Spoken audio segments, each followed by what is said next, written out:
Non, je vais mettre mon poing dans la gueule. Moi, je suis dans espèce de connard, tu m'insultes. Excusez-moi. Je vais prendre mon poing dans la gueule, ouais. L'animateur de Touche pas à mon poste a en effet déclaré « Quitter la France si la France insoumise arrive au pouvoir ». Certes, le présentateur est réputé pour ses sorties de route. Néanmoins, la phrase a été lancée alors que des débats plus sérieux étaient en cours de discussion. Moi, j'ai toujours été un amoureux de la France. Moi, j'aime la France et j'aime pas ceux qui foutent le bordel, que ce soit à l'Assemblée nationale, vous le savez. Vous pensez aux insoumis, soyons clairs. Je pense notamment à eux, oui, bien entendu, à 90% eux et puis 10% d'autres personnes. L'Alliance des partis de gauche ne propose en réalité pas de changer de sexe en mairie, mais propose de simplifier la procédure pour les personnes transgenres. C'est de l'entre-soi, voilà, ils sont entre eux, Moi, j'ai l'impression d'être dans une cour de maternelle. En autorisant le changement d'état civil libre et gratuit devant un officier d'état civil, c'est-à-dire devant un maire, un adjoint ou un agent habilité par la commune. Et puis de l'autre côté, à l'extrême gauche, c'est 4 fois pire en termes de coûts. Et puis il n'y a plus de laïcité. Ils reviennent sur les lois d'immigration qu'on a faites qui permettent quand même de réguler et qu'on doit maintenant mettre en œuvre. Et puis il y a des choses complètement ubuesques, comme par exemple aller changer de sexe en mairie. Bon. Entre Cyril Hanouna et la France insoumise, ce n'est pas le grand amour. Tout a débuté en novembre 2023, lorsque Cyril Hanouna s'en est pris à Louis Boyard, député LFI. Perdre la tête, divaguer dans le langage familier. Yoyoter. Oui. Une violente altercation avait éclaté entre le présentateur et le parlementaire, ancien chroniqueur de l'émission. Et depuis, l'animateur et sa bande attaquent constamment la France insoumise. De ce qui est dans le Front populaire, il y a de l'antisémitisme, il y a de l'anti-flic, il y a de l'anti-blanc, il y a de l'indigéniste, il y a de l'anti-français, il y a de l'anti-laïcité. Enfin, c'est juste incroyable. Sans parler de la bordélisation pendant 2 ans auquel on assiste. Le nouveau Front populaire, comme solution à gauche pour empêcher la victoire du Rassemblement national aux législatives, est né. Allez, on va y arriver. D'accord ? Fais confiance. Il va bientôt devoir faire émerger sa figure capable d'incarner le mouvement à Matignon en cas de victoire de la gauche. Et un nom est sur toutes les lèvres, Jean-Luc Mélenchon. Il y a un réel péril aujourd'hui qui règne sur le pays, c'est celui de voir Jean-Luc Mélenchon et l'extrême gauche arriver au pouvoir, ce qui est évidemment ferait de la France le Venezuela sans le pétrole. Dans une séquence largement diffusée sur les réseaux sociaux, un couple de sympathisants du Rassemblement national tient des propos discriminatoires envers Divine, leur voisine aide-soignante noire. Il vous insulte. Oui, bonobo. Ben oui, rentrez chez vous. C'est comme si les élections, ça a libéré, quoi. Ça a libéré la parole. Le ministre de la Justice, Éric Dupond-Moretti, sur les propos à caractère raciste entendus dans l'émission Envoyé spécial. Il annonce sur le réseau social X avoir demandé au chef de la Cour d'appel d'Orléans un rapport immédiat en vue de la suspension à titre conservatoire de la fonctionnaire du tribunal de Montargis, mise en cause dans le reportage. On t'a invité? Non, tu dégages, tu pars. J'ai quitté les HLM à cause de gens comme toi. Mais moi, j'ai jamais habité dans les HLM. Entouré de gens comme ça. On fait ce qu'on veut, on est chez nous, d'accord? Alors tu dégages. Mettez ça dans la On est chez nous. Tu m'intéresses absolument pas. Alors, va à la niche. 2 jours après la dissolution de l'Assemblée nationale, le 12 juin dernier, le président de la République avait lancé lors d'une conférence de presse « Depuis dimanche soir, les masques tombent », note Le Monde. C'est le président de la République qui a tué la majorité présidentielle. Il l'a dissous. C'est aussi une épreuve de vérité entre ceux qui choisissent de faire prospérer leur boutique et ceux qui veulent en faire prospérer la France, avait-il ajouté. Il y a une phrase que j'ai lue dans un papier du Monde qui m'a frappé, là encore, sur la prise de décision du président, qui dit la chose suivante à un interlocuteur, c'était à Oradour-sur-Glane, rapporte Le Monde. « Je prépare ça depuis des semaines et je suis ravi, je leur ai balancé ma grenade dégoupillée dans les jambes. Maintenant, on va voir comment ils s'en sortent. » Alors, l'Élysée a démenti, mais Le Monde maintient ses propos. Alex Goud revient sur son départ précipité de Touche pas à mon poste en octobre dernier sur C8 après seulement 7 émissions. 50% des téléspectateurs qui ont voté Jordan Bardella ou Marion Maréchal regardent régulièrement Touche pas à mon poste. La polémique qui a suivi sa séquence de danse où sa main touche les fesses de Valérie Benaïm a failli avoir raison de lui. On faisait une danse de couple, j'ai raté mon mouvement, explique-t-il. Donc je comprends que l'image te choque, mais après faire tout un truc, ou même quand je reviens une semaine après, t'as l'impression que c'est le procès du pire dramatique. Comme un tribunal, mais vous en voulez à Cyril ou au chroniqueur? Non, j'en veux à personne parce que c'est le jeu de l'émission. C'est le jeu de l'émission, c'est pas grave, tu vois. C'est juste qu'après, du coup, je me suis dit, je vais y retourner.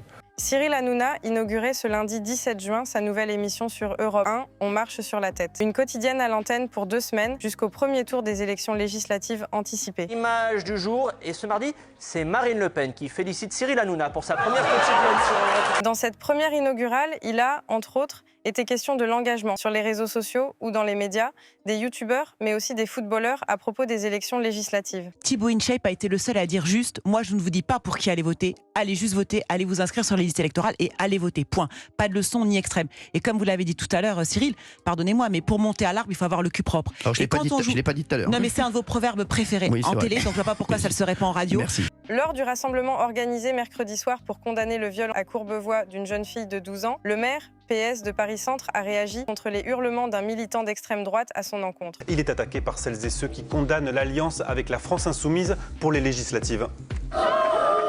Est-ce que l'antisémitisme est résiduel?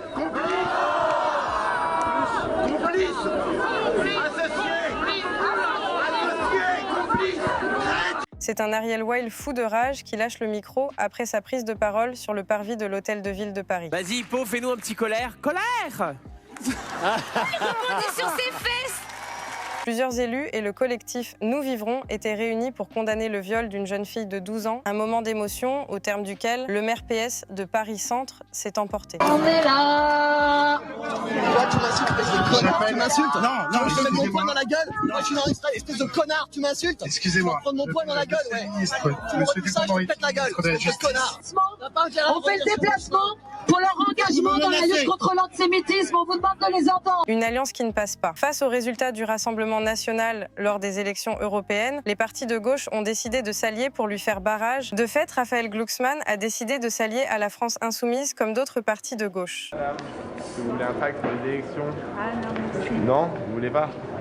on est à vous, pas que je. Soyez maudits. Depuis la dissolution de l'Assemblée nationale, décidée dimanche soir par Emmanuel Macron, et la possible arrivée du Rassemblement national au gouvernement, la question avait été posée à tous les joueurs de l'équipe de France passés en conférence de presse. Perso, j'ai pas voté, mais si c'est Mbappé qui dit d'aller voter, je le ferai avec plaisir. Marcus Thuram a brisé le tabou en s'engageant publiquement contre le Rassemblement national. Il faut dire à tout le monde d'aller voter, et surtout, faut, en tant que citoyen, que ce soit vous, que ce soit moi, il faut se battre au quotidien pour que ça se reproduise pas et pour que le RN ne passe pas. Au lendemain de la prise de position tranchée de Marcus Thuram contre le RN, le capitaine de l'équipe de France, Kylian Mbappé, a lancé dimanche un message contre les extrêmes, sans prendre formellement parti pour un camp dans l'optique des élections législatives des 30 juin et 7 juillet. Pour moi, il n'est pas allé trop loin. Et on a ce qu'on appelle la liberté d'expression. Donc je pense qu'on est toujours dans un pays où il y a la liberté d'expression. Et il a donné son avis et moi je me range avec lui. Le Rassemblement national a dénoncé une cabale après l'enquête du Washington Post l'accusant de liens persistants avec Moscou en vue d'affaiblir le soutien à l'Ukraine. Je suis contraint de dire aux Français, je vais devoir faire des choix. Le parti confirme toutefois sa volonté de revenir sur les sanctions qui visent la Russie. Les Russes, ils s'en amusent de la situation et des changements politiques en France. Et voilà, maintenant c'est le tour de Marine Le Pen. Après que son parti a fait 32%, elle a déclaré « Nous sommes prêts à exercer le pouvoir si le peuple français nous fait confiance aux prochaines élections. » Et on peut enfin dire « Vive la France !» La journaliste Anne Sinclair confie ce lundi 17 juin sur BFM TV avoir vécu avec beaucoup d'émotion le soir du 9 juin après la large victoire de la liste du Rassemblement national et l'annonce dans la foulée par Emmanuel Macron de la dissolution de l'Assemblée nationale. Vous parliez de cauchemar, est-ce que vous en avez pleuré ces derniers jours? Oui, j'ai pleuré dimanche soir. J'ai pleuré quand j'ai vu, oui, Marine Le Pen et Jordan Bardella prêts à prendre le pouvoir. J'ai dit, je ne pensais pas que ça arriverait. Il refuse qu'on parle d'union d'extrême droite et préférerait union de la droite. Il n'y aura jamais un seul accord entre les dirigeants du Front National et nous. Jamais!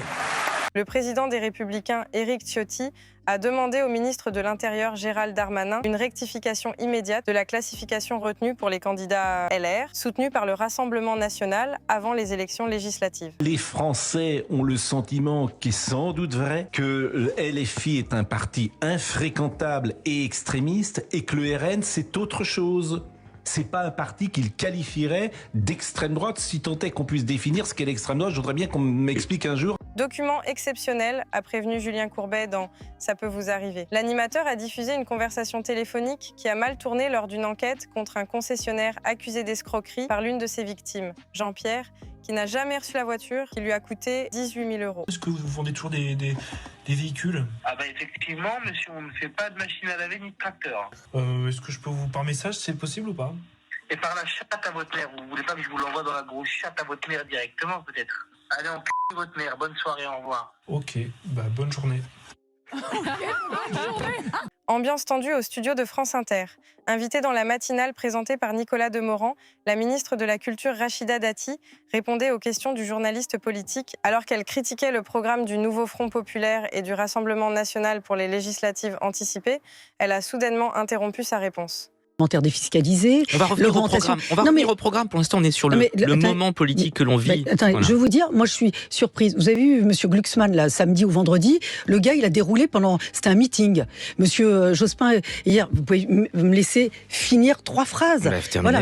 Donc juste laissez-moi finir 3 phrases. Le ton est monté d'un cran sur l'antenne de France 3 Alpes. Sur le plateau de Dimanche en politique était invité Alexis Joly, député du Rassemblement national sortant. Au cours de l'émission, Alexis Joly a été interrogé sur l'une des mesures du RN, à savoir la privatisation de l'audiovisuel public. Privatiser le service public, notamment, bien sûr. Privatiser le service public, c'est-à-dire, mais j'espère que vous pourrez retrouver de bonnes conditions de travail et j'en suis sûr, ne vous inquiétez pas, on prendra soin de vous.